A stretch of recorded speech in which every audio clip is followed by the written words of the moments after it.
नमस्कार, आप देख रहे हैं SBCN टाइम्स और मैं हूं आपके साथ मयंक शर्मा। आइए शुरुआत करते हैं आज की कुछ प्रमुख हेडलाइंस की तरफ। मंदसौर शहर में शाम 7 से 9 बजे तक बंद रहे पेट्रोल पंप। बंद से पहले दिखी लोगों की भारी भीड़। बुजुर्ग के कपड़ों पर लस्सी गिराकर 7,50,000 से भरा थैला लूटा। नीमच रोड के कारगिल चौराहे की घटना। त्रिस्तरीय पंचायत चुनाव की तैयारियां हुई तेज। सीतामऊ जनपद पंचायत में हुई ग्राम पंचायतों की आरक्षण की प्रक्रिया पूर्ण। मंदसौर के सुशासन भवन में जन भागीदारी से लिफ्ट की मिली सौगात। शहर के व्यवसायी नरेश भावनानी के सौजन्य से हुआ काम। बुलेटिन में शुरुआत करते हैं मंदसौर की खबरों के साथ। मंदसौर के जिला कलेक्ट्रेट कार्यालय में अब आने वाले दिव्यांगजनों को लिफ्ट की सौगात मिलने जा रही है। नवनिर्मित कलेक्टर भवन में अब तक लिफ्ट का अभाव था, लेकिन जन भागीदारी से सुशासन भवन में लिफ्ट लगाई जा रही है, तो वहीं जल्द ही सरकार की ओर से भी लिफ्ट की सौगात मिलेगी। फिलहाल जन भागीदारी से प्राप्त लिफ्ट लगाने का निर्माण प्रारंभ कर दिया है, जिसकी सौगात जल्द ही लोगों को मिलेगी। इस बारे में मंदसौर जिला कलेक्टर गौतम सिंह ने बात करते हुए कहा कि जब से उनकी यहां पदस्थापना हुई थी, उन्होंने देखा था कि सुशासन भवन काफ़ी बेहतर है, लेकिन यहां रेप और लिफ्ट का अभाव है। इसको लेकर उन्होंने केंद्र सरकार से भी लिफ्ट की मांग की हुई है। इस बीच शहर के व्यवसायी नरेश भावनानी से किए आग्रह के बाद यहां लिफ्ट का निर्माण शुरू कर दिया गया है। जिला कलेक्टर ने जन भागीदारी से लिफ्ट लगाने का आग्रह किया था, जिस पर व्यवसायी नरेश भावनानी ने भी कहा था कि इससे बेहतर कोई और काम नहीं हो सकता है, और अब भावनानी के सौजन्य से लगाई जा रही इस लिफ्ट का कार्य शुरू कर दिया गया है, जो कि आने वाले संभवतः 10 से 15 दिनों में पूरा हो जाएगा। लिफ्ट की शुरुआत भी हो जाएगी, जिससे कि कलेक्ट्रेट परिसर में आने वाले दिव्यांगजनों को किसी प्रकार की कोई तकलीफ का सामना नहीं करना पड़ेगा। ज्वाइन किया था उस समय सबसे तकलीफ की बात ये थी कि रैम्प भी नहीं है यहाँ पर और लिफ्ट भी नहीं था। इसको ध्यान में रखते हुए आप ध्यान देंगे कि जो जन सुनवाई का कार्यक्रम है वो नीचे हम लोग ग्राउंड फ्लोर पे ही करते रहे, और बहुत सारी ऐसी जो कार्रवाइयाँ होती हैं जिसमें ऐसा लगता है कि बहुत सारे लोग आएंगे, तो हम नीचे जाते थे, क्योंकि ये ज़रूरी है कि इस तरह के कार्यालयों में जो हमारे दिव्यांग भाईजन हैं उनके लिए प्रॉपर जो है एक्सेस बना के रखा जाए। जन भागीदारी से लिफ्ट स्थापित हो रहा है। मुझे बताया गया है कि अगले 10-1 दिन में ये प्रारंभ हो जाएगा। इसके अलावा हम जो सिपड़ा के माध्यम से केंद्र सरकार से भी लिफ्ट के लिए प्रयासरत हैं। मुझे लगता है 2 या 4 लिफ्ट वहाँ से भी मुझे बहुत शीघ्र मिल जाएगा, तो कलेक्टर कार्यालय जो है हमारे दिव्यांग भाईजनों के लिए भी बहुत ही सहूलियत वाला हो जाएगा। इस संबंध में हम कोशिश कर रहे हैं। जो ये लिफ्ट लग रहा है ये मंदसौर के ही एक व्यवसायी हैं, उनके सौजन्य से ही है, नरेश भावनानी जी की ओर से। वो पिछली बार जब उनसे मुलाकात हुई थी तो मैंने उनसे आग्रह किया था, तो उन्होंने बोला कि इससे ज़्यादा अच्छा कोई काम नहीं हो सकता, तो आप समझें कि ये उन्हीं की देन है यहाँ पर। मंदसौर जिला पंचायत प्रधान श्रीमती प्रियंका गिरी गोस्वामी के जन्मदिन के अवसर पर पूरे जिले भर से अलग अलग प्रकारों से बधाइयाँ मिल रही है। इसी कड़ी में मंदसौर जिले के गांव नाहरगढ़ में वीरेंद्र सिंह राजपूत मित्र मंडल द्वारा मंदसौर जिला पंचायत प्रधान श्रीमती प्रियंका गिरी गोस्वामी का जन्मदिन बड़े उत्साह व धूमधाम के साथ मनाया गया। जन्मदिन के अवसर पर वीरेंद्र सिंह मित्र मंडल द्वारा केक काटकर जन्मदिन मनाया गया। जन्मदिन नाहरगढ़ के बारी दरवाजा चौक में मनाया गया। इस अवसर पर बड़ी संख्या में वरिष्ठ जन, युवा साथी व ग्रामवासी मौजूद रहे। आपको बता दें कि जिला पंचायत प्रधान श्रीमती प्रियंका गिरी गोस्वामी के जन्मदिन के अवसर पर सोशल मीडिया प्लेटफॉर्म पर साथी पर घर पहुंचकर उनके समर्थकों द्वारा उनको बधाइयां दी जा रही है। इसी कड़ी में उनके समर्थकों में सबसे खास माने जाने वाले समर्थक वीरेंद्र सिंह राजपूत मित्र मंडल द्वारा नाहरगढ़ में भी बड़े ही उत्साह व धूमधाम से केक काटकर उनका जन्मदिन मनाया गया। साथ ही उनके उज्जवल भविष्य की कामना की गई। वहीं जिला पंचायत प्रधान श्रीमती प्रियंका गिरी गोस्वामी द्वारा वीरेंद्र सिंह राजपूत मित्र मंडल का आभार जताते हुए धन्यवाद ज्ञापित करते हुए कहा कि मेरा जन्मदिन आपने बहुत खास बना दिया है। ये पल मुझे हमेशा याद रहेगा। साथ ही हमेशा ही ऐसे आपका प्रेम मेरे प्रति बना रहे।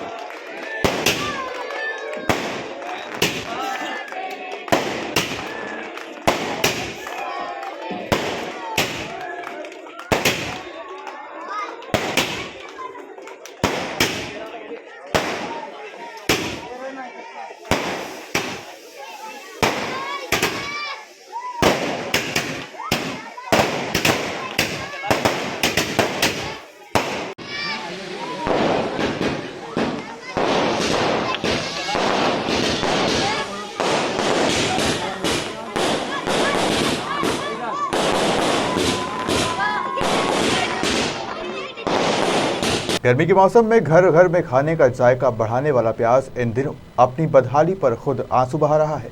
प्याज की घटती कीमतों का आलम यह है कि मंदसौर मंडी में किसान द्वारा मेहनत कर उगाया हुआ प्याज वह मंडी में ही छोड़कर जाने को मजबूर है। दरअसल किसानों को प्याज के उचित दाम तक नहीं मिल पा रहे हैं।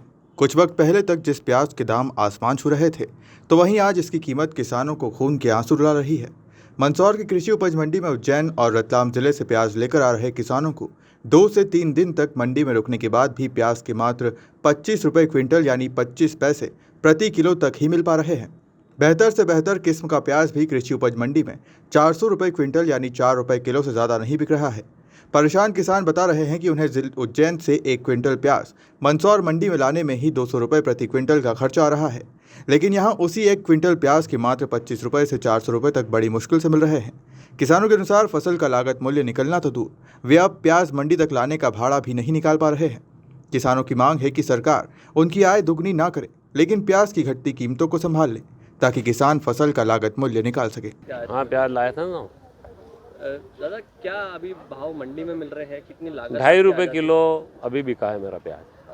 अच्छी क्वालिटी। हाँ, वही 2 दिन पहले 4.5 रुपये बिका था और अभी 2.5 रुपये। आज 2.5 रुपये हो गया। कितनी लागत बैठ जाती है 1 बीघा में? और बीघे नहीं, ऐसे क्या 1 किलो प्याज तैयार करने में कम से कम 7-8 रुपये किलो खर्च आता है।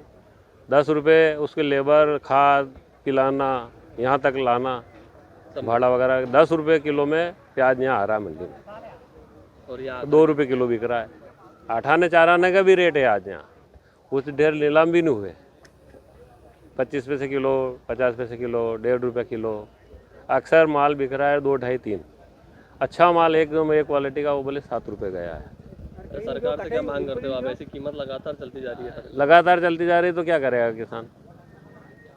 किसान की आय दुनी होनी है, कहाँ से होगी? उधर डीजल, पेट्रोल, खाद्य तेल, लेबर जो थी पहले 100, 125, 150 तो रेट था, अभी 250, 300, 400 रुपये भी लेबर नहीं मिल रही है।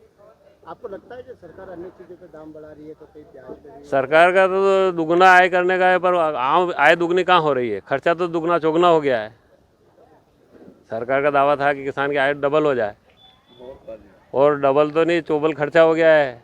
भाव तो क्या सर, 2 वैरायटी बना के लाए थे, अच्छी क्वालिटी। हमने सोचा कि चलो क्वालिटी बनाएंगे तो भाव अच्छे मिलेंगे। अब बड़ी क्वालिटी जो बिकी है वो 330 रुपये क्विंटल, और छोटा बिका है मात्र 25 रुपये क्विंटल, 25 पैसा किलो। अब काश्तकार को क्या मिलेगा? तो ऐसी खेती करने से तो यूँ अच्छा है कि खेती पड़त रहनी अच्छी। भाव नहीं मिल पा रहा। भाव क्या मिल रहा है सर? अब आप वहाँ से भाड़ा ही लग रहा है 100 रुपये क्विंटल तो लाने का, मंडी लाने का। उसके बाद 200 रुपये मजदूर ले रहा है दिन भर की मजदूरी प्याज काटने के लिए। अब आप खाद बीज का देख लीजिए, बीज आपको 1500-2000 रुपये किलो मिल रहा है प्याज का। पूरा प्याज बोने से लेकर के मंडी तक लाने में कितना खर्चा हो जाता है? कम से कम सर 30,000 रुपये क्विंटल तो लगता ही लगता है। 30,000 रुपये बीजे का। यहाँ करके क्या भाव? यह बिका ना सर 25 रुपये किलो, 25 पैसे किलो बोल रहा हूँ मैं। 25 पैसे किलो अगर प्याज बिक रहा है तो फिर क्या मतलब है ऐसी खेती करने से? अब बाज़ार में जाएंगे खाद लेने के लिए 1500 रुपये, 1700 रुपये बोरी DAP मिल रही है। अब 50 किलो अगर 1700 देंगे तो 3500 रुपये कुंटल मिल रहा है खाद। मतलब परेशानी बनती जा रही है। परेशानी ज़बरदस्त बनती जा रही। नहीं, इसके बजाय दूसरी फसल बोते तो पैसे मिलते ना। सरकार कुछ कर रही है? आपको क्या लगता है? क्या हमें तो ऐसा कुछ नहीं लगता है। सरकार कह रहे हैं किसानों की दुगनी इनकम कर देंगे, दुगनी आय कर देंगे, क्या कर देंगे? दूसरी चीज़ों का भाव बढ़ रहा है और काश्तकार का उत्पाद का तो कोई वैल्यू नहीं है। उसके बाद उसकी कोई कीमत सही आंकी नहीं जाती है।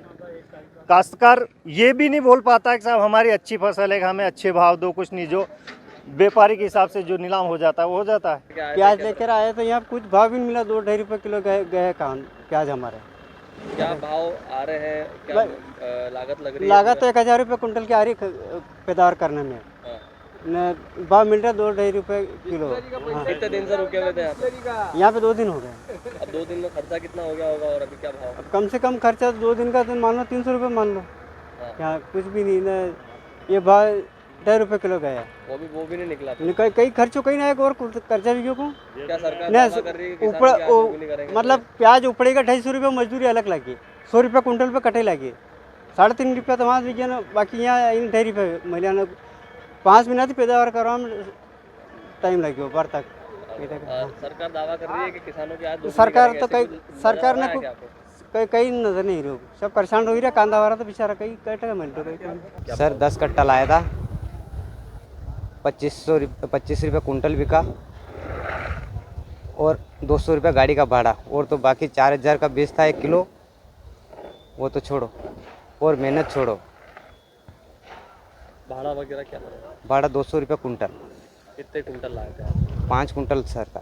कितना भाड़ा हो गया और कितनी लागत मूल्य में? 1000 रुपये तो भाड़ा हो गया हाँ। न, 125 रुपये आ रहे। तो आपने बेचा क्या? नहीं बेचा, घर ले जा रहा हूँ। घर लेके जा रहे, नहीं बेच रहे? नहीं बेचा, क्या करें इतना बेच के? क्या करोगे फिर अभी इसका? घर देना मन का खाई ले, और कहीं करें कहीं करें ना 25 रुपये कुंटल देना। क्या मांग करते हो सरकार? क्या बताएं, अब सरकार जो करे अच्छा कर रही। Petroleum dealers association Madhya Pradesh के आह्वान पर प्रदेश भर में पेट्रोल पंप बुधवार शाम 7 बजे से 9 बजे तक बंद रहे। मंदसौर में भी पेट्रोल पंप संचालकों ने एसोसिएशन के आह्वान के बाद अपने पेट्रोल पंप बंद रखे। बंद से पहले पेट्रोल पंप पर लोगों की भीड़ नजर आई। वहीं बंद के दौरान पेट्रोल पंप पर पहुंचे लोगों को बंद की जानकारी के बाद वे वहां से लौटते भी दिखे।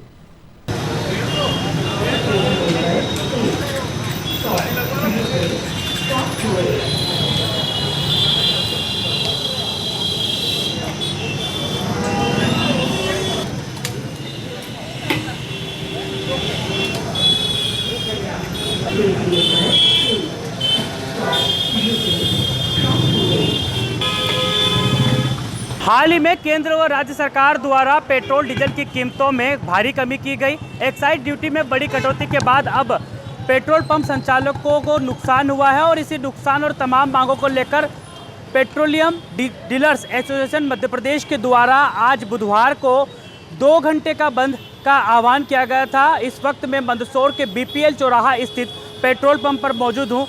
करीब 6:30 बजने को आए हैं और कुछ देर बाद से ही जो है पेट्रोल पंप बंद हो जाएगा, जिसके बाद आप देख सकते हैं किस तरीके से लोगों की भीड़ अब पेट्रोल पंप पर दिखने लगी है।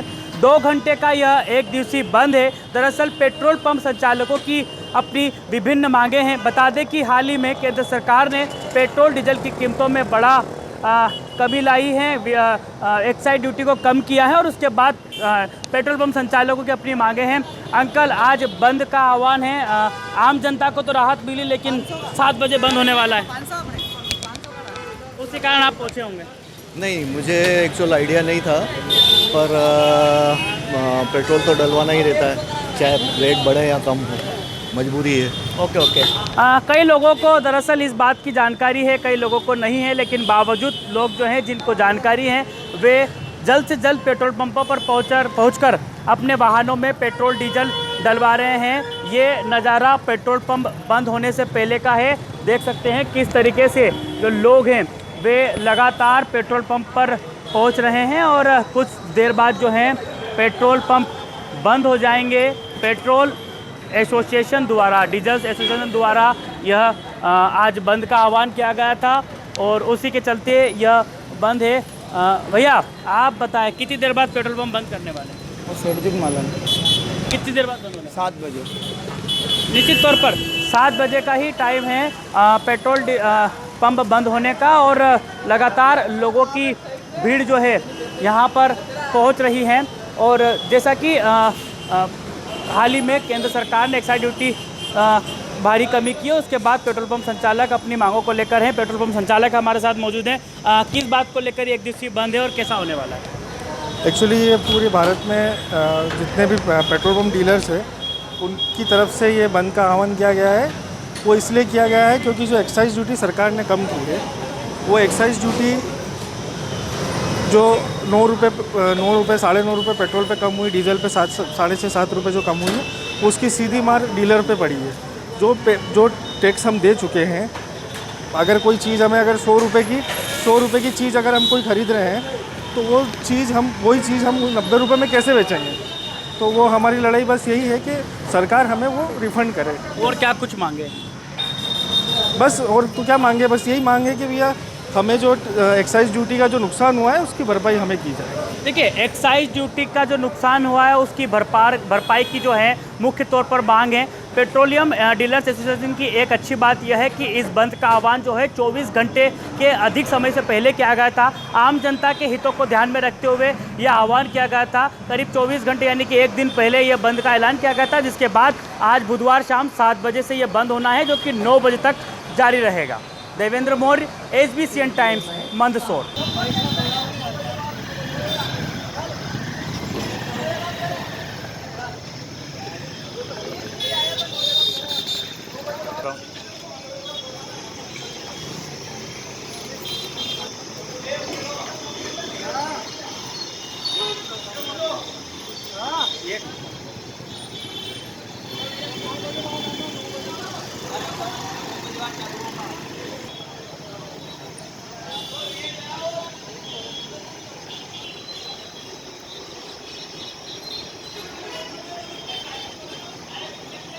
पेट्रोल पंप की अब यह दूसरी तस्वीर है। 7 बजे के बाद पेट्रोल पंप बंद हो चुके हैं। यह उसी पेट्रोल पंप का नज़ारा है जिसको हम थोड़ी देर पहले दिखा रहे थे, किस तरीके से बंद से पहले यहाँ पर भीड़ थी। और अब लोग जो भी यहाँ पर पहुँच रहे हैं उन्हें पेट्रोल पंप संचालकों, कर्मचारियों द्वारा उन्हें वापस किया जा रहा है। यह दरअसल इसलिए है कि कई लोगों तक इसकी सूचना नहीं पहुँची थी, और जिन लोगों तक ये सूचनाएँ थी वे लोग जो हैं समय रहते अपनी गाड़ियों में पेट्रोल भरवाने पहुँच चुके थे।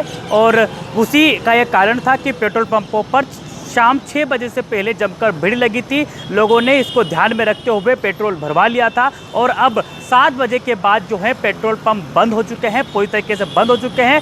2 घंटे का यह एक दिवसीय बंद है। पेट्रोल पंप संचालकों की अपनी विभिन्न मांगे हैं, जिसमें एक्साइज ड्यूटी जिस तरीके से केंद्र और राज्य सरकार ने घटाई है और पेट्रोल डीजल की कीमतों में कमी आई है, उसको लेकर पेट्रोल पंप संचालकों का कहना है कि उन्हें नुकसान पहुँचा है, इस नुकसान की भरपाई की जाए। निश्चित तौर पर पेट्रोल पंप संचालकों के इस नुकसान को लेकर बड़ा आघात पहुँचा है, और इसी को लेकर petroleum dealers association Madhya Pradesh के द्वारा आज यह 2 घंटे का बंद बुलाया गया था, बंद का आह्वान किया गया था, जिसका नज़ारा साफ तौर पर मंदसौर में भी देखा जा रहा है। पेट्रोल पंप फिलहाल 7 से 9 बजे तक बंद हो चुके हैं। 2 घंटे का यह बंद रहने वाला है, और अब लोग पेट्रोल पंप से बेरंग लौटते दिख रहे हैं। Devendra Maurya, SBCN Times, Mandsaur.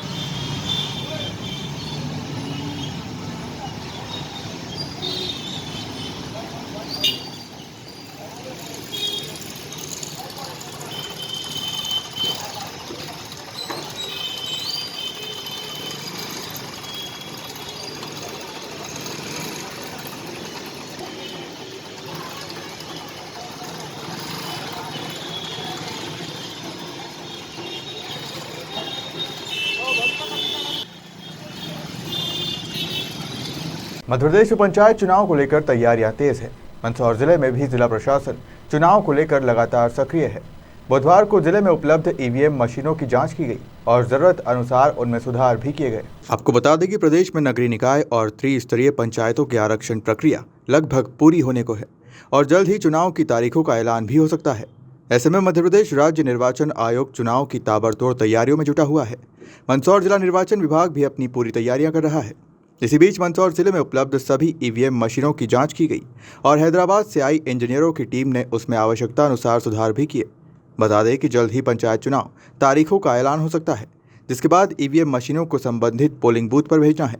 इससे पहले प्रशासन द्वारा इन मशीनों की संपूर्ण जाँच की जा रही है। राज्य शासन के निर्देशानुसार जिले में उपलब्ध EVM मशीनों का FLC के द्वारा चेक किया जा रहा है। फर्स्ट लेवल चेकिंग है। जितनी भी मशीनें उपलब्ध हैं व्यवस्थित तरीके से उनको चेक किया जा रहा है कि मशीनें कौन सी काम कर रही है अथवा नहीं कर रही है। उपलब्ध मशीनों में से चेक करने के बाद जो मशीनों में खराबी आ रही है, ECIL हैदराबाद से इंजीनियर आए हुए हैं, उनके द्वारा उन मशीनों में आवश्यक सुधार किए जा रहे हैं, जिससे यह निर्वाचन के समय उपयोग में लाई जा सके। बुधवार को मंदसौर जिले में त्रिस्तरीय पंचायत चुनाव के वार्डों के आरक्षण की प्रक्रिया पूरी की गई। जिले की 468 ग्राम पंचायतों और उनके 6694 वार्डों के साथ जनपद के 115 और जिला पंचायत के 17 वार्ड और 5 जनपद अध्यक्षों के आरक्षण की प्रक्रिया पूरी की गई। जिला पंचायत और जनपद पंचायत के वार्डों का आरक्षण मंदसौर जिला मुख्यालय पर कलेक्ट्रेट कार्यालय के सभाकक्ष में संपन्न हुआ, जबकि ग्राम पंचायतों के सरपंच और वार्डवार आरक्षण की प्रक्रिया जनपद स्तर पर पूरी की गई। शाम तक जिले के सभी ग्राम, जनपद और जिला पंचायत तक के वार्डों का आरक्षण पूरा किया गया। आपको बता दें कि एक दिन पूर्व मंगलवार को जिले की नगरीय निकायों के वार्डों का आरक्षण पूरा किया गया था, जिसके बाद नगरों में चुनावी हलचल तेज हो गई थी। तो वहीं बुधवार को हुए त्रिस्तरीय पंचायत के आरक्षण के बाद गांव में भी सरपंची की राजनीति तेज हो गई है। आपको बता दें कि आगामी 31 मई को राजधानी भोपाल में जिला पंचायत अध्यक्ष पद के लिए आरक्षण संपन्न होगा। संभवतः इस आरक्षण के बाद प्रदेश में पंचायत चुनाव तारीखों का ऐलान होगा और आदर्श आचार संहिता भी लागू होगी। आगामी जून माह में निर्वाचन आयोग पंचायत चुनाव संपन्न करवाने की तैयारियों में जुटा है। जो भी ऐजा कही है। मंदसौर जिले के पिपलिया मंडी नगर में आज मध्य प्रदेश शासन के वित्त मंत्री मल्हारगढ़ विधानसभा के लोकप्रिय विधायक जगदीश देवड़ा द्वारा पिपलिया मंडी नगर में आज करोड़ों रुपए के विकास कार्यों की सौगात दी, जिसके चलते क्षेत्र की जनता में उत्साह का माहौल बना और क्षेत्र के जनप्रतिनिधियों ने प्रदेश के मुख्यमंत्री शिवराज सिंह चौहान एवं प्रदेश के वित्त मंत्री का आभार प्रकट किया। वित्त मंत्री जगदीश देवड़ा ने स्वास्थ्य सेवा का विस्तार करते हुए 30 बिस्तर सामुदायिक केंद्र का भूमि पूजन किया, तो वहीं नवनिर्माण नगर परिषद भवन का रिबन काट कर लोकार्पण किया गया। कार्यक्रम के दौरान भाजपा जिलाध्यक्ष नानालाल अटोलिया, लोकतंत्र सेनानी मनोहर लाल जैन, पूर्व जिला पंचायत अध्यक्ष मान सिंह माचोपुरिया, पूर्व नगर परिषद अध्यक्ष राजेंद्र भारद्वाज, विधायक प्रतिनिधि लोकेश कराड़ा, भारत सिंह सोनगरा, मल्हारगढ़ मंडल अध्यक्ष जितेंद्र जाट, बूढ़ा मंडल अध्यक्ष राजेंद्र राणा, मल्हारगढ़ जनपद पंचायत अध्यक्ष प्रतिनिधि निर्मला शरद जैन सहित अनेक पदाधिकारी एवं कार्यकर्ता उपस्थित रहे।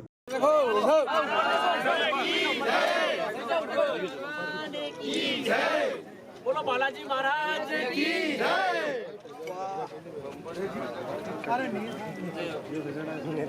भारतीय जनता करके आया,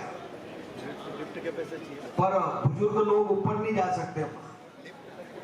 लिफ्ट का इंतजाम भी इसमें किया है, तो वो लिफ्ट भी लगे। हाँ, पैसे तो सामंत सिंह जी, बूढ़ा मंडल के हमारे जवान अध्यक्ष, ऐसा होना चाहिए। कांग्रेस की सरकारें नहीं, दिल्ली में, प्रदेश में कैसी सरकार, आसमान के नीचे लोग अपनी जिंदगी बिताते थे, परिवार पड़े रहते थे। आसमान के नीचे, खुले आसमान के नीचे प्लास्टिक की सीट लगा करके नाले के किनारे, रेलवे स्टेशन के किनारे कीड़े मकोड़े की तरफ परिवार, बच्चे, महिलाएं कलबल कलबल कर करके वहां अपनी जिंदगी बिताते थे। कभी विचार नहीं किया, न दिल्ली वालों ने विचार किया, न भोपाल वालों ने किया। ये पंडित दीनदयाल उपाध्याय जी के सपनों को साकार करने का काम, और दीनदयाल जी यही चाहते थे कि हिंदुस्तान की धरती पर कोई भी परिवार हो, उसके माथे पर छत का प्रबंध होना चाहिए। आसमान के नीचे जिंदगी कोई परिवार नहीं बिताएगा। हर तन पर कपड़ा होना चाहिए, पेट में भोजन होना चाहिए, हाथों को रोजगार मिलना चाहिए, अगर बीमार हो जाए तो इलाज का प्रबंध होना चाहिए। कहां किया? कोई कांग्रेस का कोई नेता खड़ा होकर के बताए जरा, कोई सार्वजनिक मंच पे खड़ा होकर के बताए कि क्या इंतजाम किया। 2024 में हमारी आत्मा तृप्त हो जाएगी, हमारे मन को संतोष हो जाएगा जिस दिन हम देखेंगे कि इस हिंदुस्तान की धरती पर एक भी परिवार आसमान के नीचे अपने परिवार को लेकर के जिंदगी नहीं बिताएगा।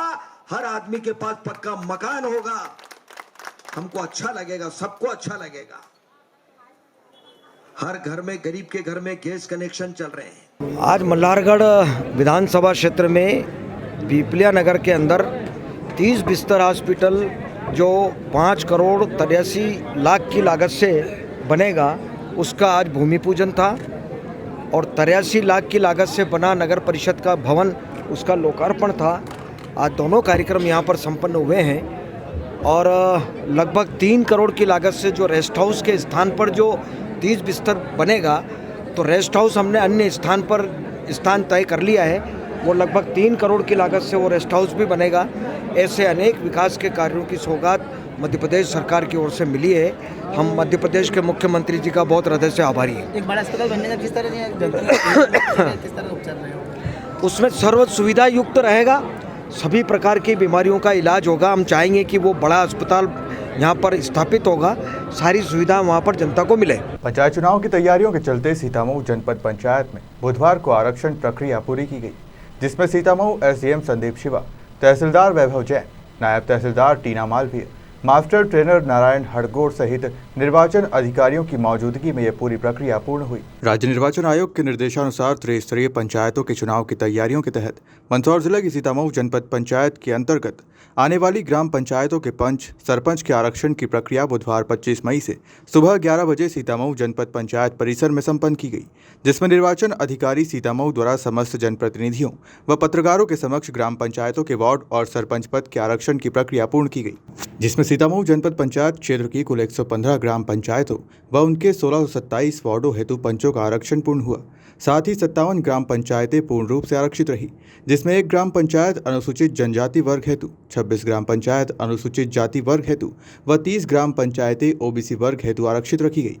शेष बची ग्राम पंचायतों का आरक्षण लाट द्वारा संपन्न कराया गया, जिसमें अनुसूचित जाति, अनुसूचित जनजाति, अनारक्षित और महिलाओं के लिए आरक्षित ग्राम पंचायतों के लिए आरक्षण प्रक्रिया पूर्ण कराई गई।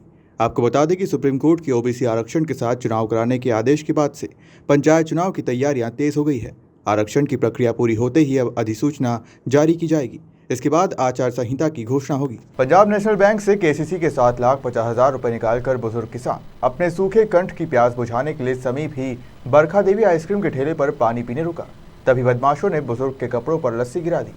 नोट से भरे थैले को समीप ही छोड़ कपड़ों से लस्सी साफ करने के दौरान नोट से भरा थैला लेकर चंपत हो गए। बुधवार को दोपहर 1:30 बजे करीब मनासा नीमच रोड कारगिल चौराहे पर पंजाब नेशनल बैंक के सामने से बुजुर्ग किसान कंवरलाल पिता नंदाजी धनगर उम्र 52 वर्ष निवासी हतुनिया ने एसपीसीएन टाइम्स से चर्चा करते हुए बताया कि पंजाब नेशनल बैंक से दोपहर 1:30 बजे करीब केसीसी के 7.5 रुपए थैले में भरकर निकले थे।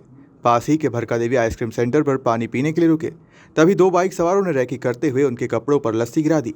जब थैला रखकर कपड़ों पर लगी लस्सी साफ कर रहे थे, तभी 2 बदमाश मौका देखकर थैला चुरा ले गए। जानकारी के अनुसार कंवरलाल धनगर के बेटे भेरूलाल धनगर बैंक से 9,000 निकालकर किसी को देने गया था, उसी दौरान ये घटना हुई। सूचना पर तत्काल डायल 100 व थाना प्रभारी KL डांगी व पुलिस टीम मौके पर पहुंची व मामले की जांच में जुट गई।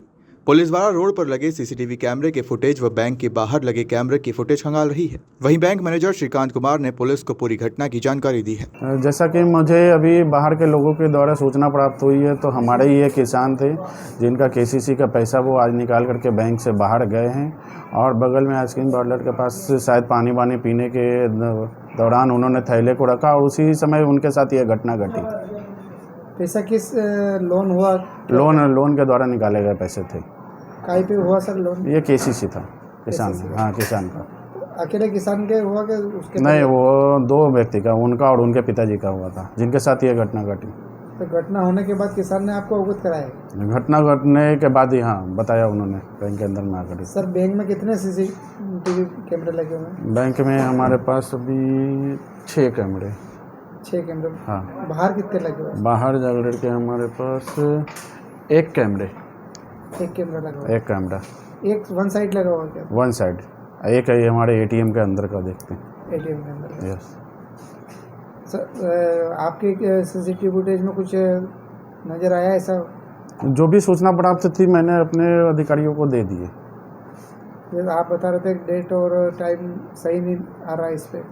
हाँ, तो उसके रिगार्डिंग मैंने अपने वेंडर को जाकर के इन्फॉर्म कर दिया। वेंडर जैसे ही आता है वो मैं जाकर की सूचना प्रदान करूँगा। ये कब से हो रही सर समस्या? ये समस्या अभी की हाल की है समस्या। हतुनिया। उम्र कितनी है आपकी? 52 साल। क्या बैंक में क्या लेने आए थे आप? केसीसी पैसे लेने गए। हाँ रामदेव, घबराओ मत। कितने पैसे थे? 7.5 लाख रुपए थे, उसमें से 9,000 रुपये निकाल लिए थे। 9,000 रुपये निकाले अलग से? काय में थे पैसे? बैंक में था सर। नहीं, काय में? झोले में थे? हाँ, थैले में थे। थैले में थे? हाँ। कितने बजे आए? 1 बजे, 1:30 बजे की बात है। पैसे निकाल के फिर कहाँ गए आप? पैसे निकाल के बैंक? मैं यहाँ बाहर बैठा था, बैंक के बाहर। बैंक के बाहर बता रहे हैं आप? कोई शर्ट वर्ट पे कोई? हाँ, वो ये डाली लच्छी डाली पीछे? हाँ, वो कुड़ी नहीं क्यों मनी कंटी डरी हुआ सर थी, पूछो कि यहाँ तो लच्छी वाला कोई आया ही नहीं यार। तो थोड़ी देर बैठो रही मनी हुआ, ठीक है, मुँह ज़्यादा देखियो तो अतरा ज़्यादा मिल लगी। मैंने क्यों मुँह यहाँ आयो सर, यहाँ 2 बेंजी में जो लच्छी वाला आई। हाँ, VP 2 आया। ये किसने डाली? तुम्हारे मन को तुम्हारे ऊपर कुड़ी गई, मेरे बैंक को पड़ी। फिर वहाँ पूछो तो कि तुम्हारा भाई, तुम्हारा लड़का था, कौन था? वो ले गया था।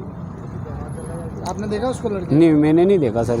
वो यूँ नहीं देखी वो, तो खाली लच्छी लीन क्यों नहीं। मैंने देखियो कारो शर्ट था, वहाँ का काला शर्ट पहन रखा था।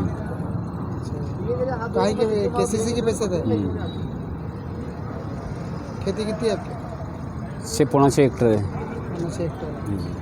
तो आप जब पैसे निकलवाने गए तो क्या आपके पीछे पीछे कोई आया है क्या? क्या बैंक में बहुत आते हैं सर, मेरे को क्या मालूम है कि कौन आए रहा कौन नहीं, आई जा ही रहा सभी। आप अकेला आए पैसे निकलवाने? नहीं, मेरा लड़का था साथ। कहाँ है वो? जीवन वो थोड़ा कहीं दुकान पर जाइए ना। घटना हुई, पापा यहाँ बैठे थे, मैं उनसे 9,000 रुपये ले गया।